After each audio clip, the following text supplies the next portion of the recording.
अस्सलाम वालेकुम। मां मनसिदी मिठवार बाबा आला मौज़ू कलाम। वाह कंहिं ख़ूब चयो आहे, ख़ूबसूरत ई आहे, इहो तमामु घणो ख़ूबसूरत आहे।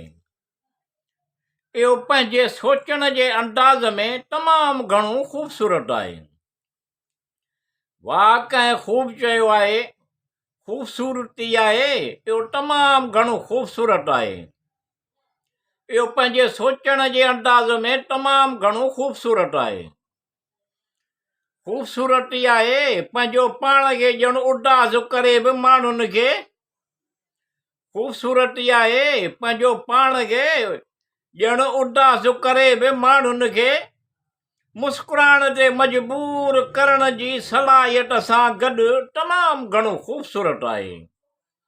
वाह कंहिं ख़ूब चयो आहे, ख़ूबसूरती आहे, इहो तमामु घणो ख़ूबसूरत आहे।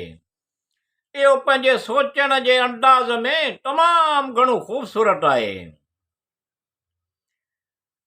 ख़ूबसूरती दिलकश चंड हूंदो आसमान ते ज़मीन जे, ख़ूबसूरती दिलकश चंड हूंदो आसमान ते ज़मीन जी, ख़ूबसूरती उन सां गॾु आहे तमामु घणो ख़ूबसूरत आहे। वाह कंहिं ख़ूब चयो आहे, ख़ूबसूरती आहे, इहो तमामु घणो ख़ूबसूरत आहे। इहो पंहिंजे सोचण जे अंदाज़ में तमामु घणो ख़ूबसूरत आहे। ख़ूबसूरती आहे जंहिंजे लाइ शाइर पंहिंजे तक़रीबन शाइरी वक़ुफ़ करे छॾी आहे। ख़ूबसूरती आहे जंहिंजे लाइ शाइर पंहिंजी तक़रीबन शाइरी वक़ुफ़ करे छॾी आहे।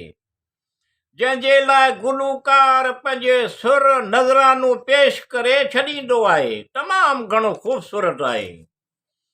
वाह कंहिं ख़ूब चयो आहे, ख़ूबसूरती आहे, इहो तमामु घणो ख़ूबसूरत आहे। इहो पंहिंजे सोचण जे अंदाज़ में तमामु घणो ख़ूबसूरत आहे। ख़ूबसूरती आहे जंहिंजे लाइ मुसवर पंहिंजा सभई रंग फना करे छॾींदो आहे। ख़ूबसूरती आहे जंहिंजे लाइ मुसवर पंहिंजा सभई रंग फना करे छॾींदो आहे। जंहिंजे करे अफ़साना निगार तख़ीलात में ज़िंदगी बसर करे छॾींदो आहे तमामु घणो ख़ूबसूरत आहे। वाह कंहिं ख़ूब चयो आहे, ख़ूबसूरती आहे, इहो तमामु घणो ख़ूबसूरत आहे।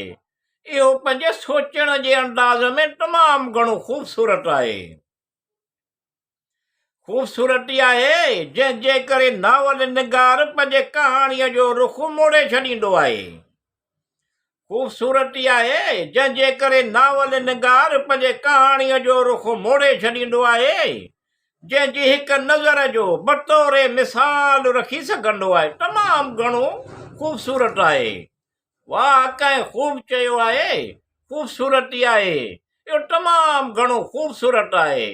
इहो पंहिंजे सोचण जे अंदाज़ में तमामु घणो ख़ूबसूरत आहे।